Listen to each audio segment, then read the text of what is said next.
Hi guys, it's LinhPodetti here and welcome to Outsourcing Angel.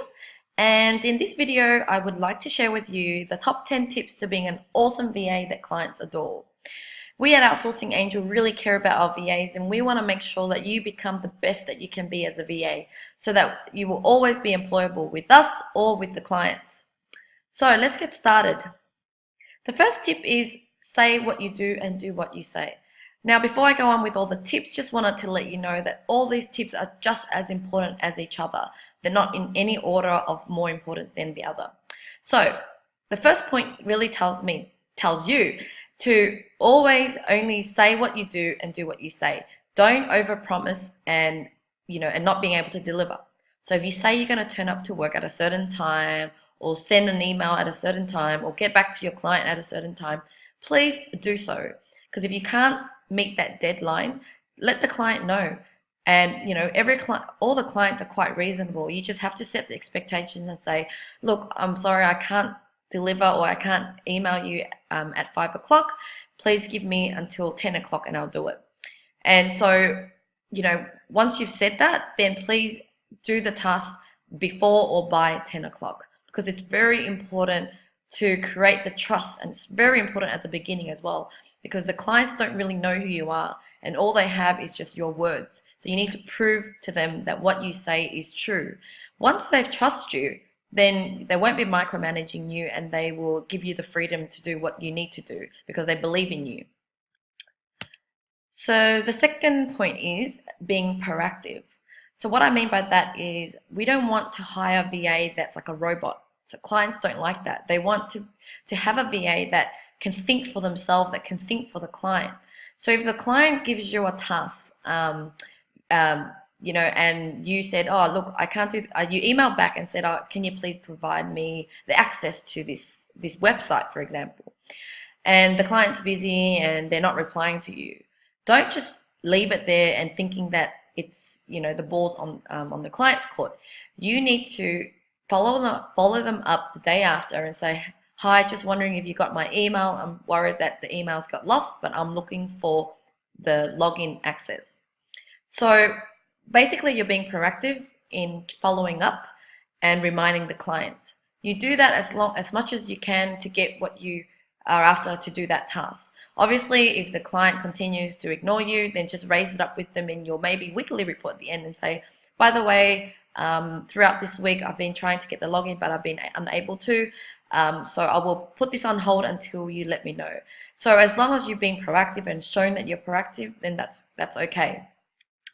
Being proactive is also thinking outside the box. So if a client's giving you a task that's related to other things, so just say they said, could you please set me up this email campaign?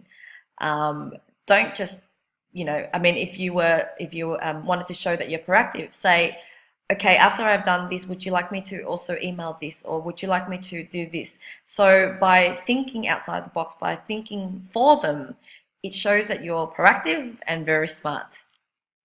Okay, so the next point is consistency. So there's no point in one day being early, next day late. One minute you're always delivering on time, and then you disappear and not deliver on time. That is just a waste of creating the trust, because once you start to do that, the clients will no longer trust in you. So it's important to be consistent. Always be on time, or always be the type that informs early if you're going to be late, because that in itself is very important with the trust factor. Because no point in being great most of the time. You need to be reliable all the time. The next point is being transparent. As much as the client trusts you, or you've had a long time working with a client now, it is always easier to be transparent and find ways to show to the client what you're up to, and provide screenshots so that they can see exactly what you're talking about. It's not that they don't trust you and you have to show screenshots. It's just trying to make it easier for them so that they just have a peace of mind that, oh, yep, it is what she says it is. So, for example, if you find some errors on the website, don't just send an email and say, look, I found some errors. Can you get the developer to fix it? Why not attach it with a screenshot of the website, so the clients don't have to follow up with you and say, what are you talking about? What do you mean? Blah, blah, blah. Or if you said you're going to be away because you're sick, whether you've got a doctor's certificate or you've got something to prove that you're sick, it's not that they're asking for it or need it, but if you can show it, then show it, because if you can try to just be as transparent and have proof, it will give the client a peace of mind to trust you. So the next point is over communicate. Never think that it's a waste of words. So what I mean by that is, if while you're doing a task, keep them constantly updated. Like, for example, they've given you a task. Say to them, yes, I've got the task, I'm about to work on it. Or yes, I've got the task and I'm going to start work on it after I finish this task. Then during the time that you're doing the task, you should also say, hi, just wanted to let you know that I'm up to this section and it's taking me about 2 hours. I think that I'm going to take another 2 hours. So the more you can let them know where you're at, how it's going, the more the client will be able to give you early feedback, or it also gives them a peace of mind to know that you're working on their task and they know exactly where it's up to. And if you ever send them an email to update a task and you don't hear from them, it's always safe to also message them on other channels like Facebook Messenger or WhatsApp, just to say, hey, I just let you know that I've sent you an email updating you about my task. Let me know if you haven't got it. Or send them the same message on WhatsApp and email if that's what they prefer. So never think that you're bothering them by overly updating them, because clients like to know what you're up to. It's up to them if they read your message or ignore it, but at least you're doing your job in keeping them informed. Now, also, when they're giving you a lot of tasks, and that's often the case where clients don't really know how much work they've given you because they've just thrown you here and there every day, it's important to let them know, remind them the task that they've given you. Say, okay, thanks, I acknowledge this task. Right now I've got 5 tasks from you. Here's a priority in the task that I'm going to be doing. Let me know if you'd like me to swap the task around, but this is what I'm going to be working on. Because often clients forget what they've given you, and then you're busy trying to do all these tasks, and and you end up compromising on the quality or the delivery of your work. So always good to let them know, remind them back at what they've given you. Now, the next one is under promise and over deliver. So what I mean by that is, if there's a task that the client give you that you can't do, don't say, yes, I can do it, and spend the next 6 hours trying to figure out how to do it. Let them know that I haven't done this task yet. Would you like me to go through some training and learn to do it?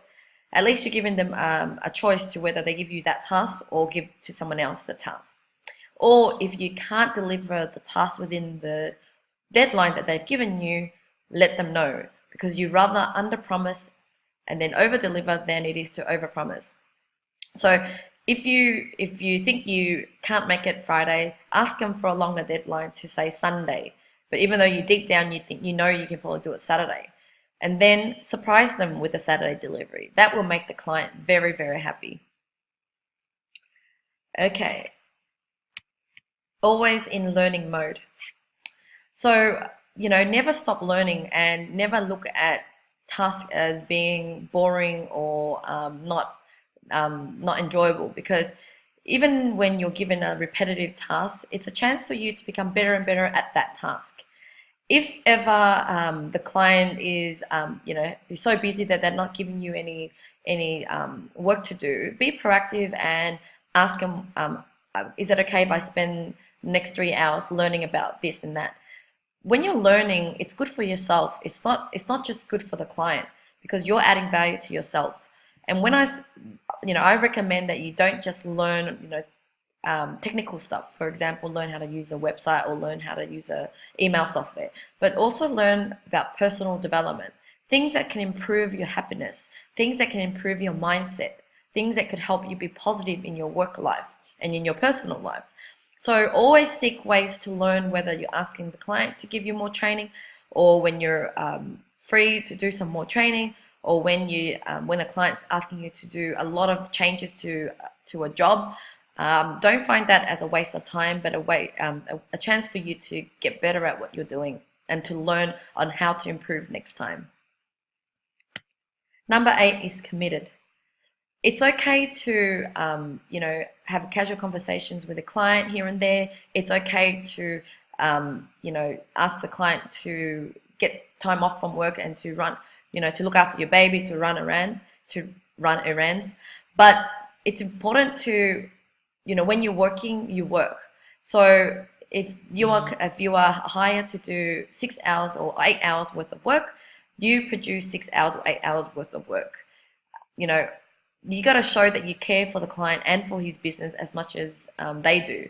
So, because at the end of the day, if the client is successful, the client is making money because of your help, they will be able to continue to pay you and to keep you employed. So it's very important that you put your best work to them and work hard for them.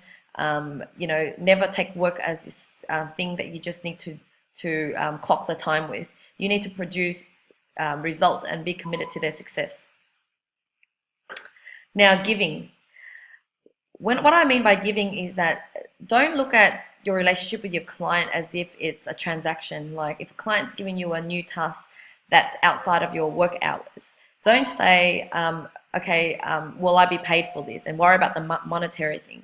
Just do the work if you can, because if you're free and if you've got no other important personal things to do, just do that task for them. Because when you keep giving your time and doing that extra mile, and show them that you are generous in your time and effort with them, they will reward you. They will want to keep you because they realize that you're really committed. You're very you love what you do. You love to help them.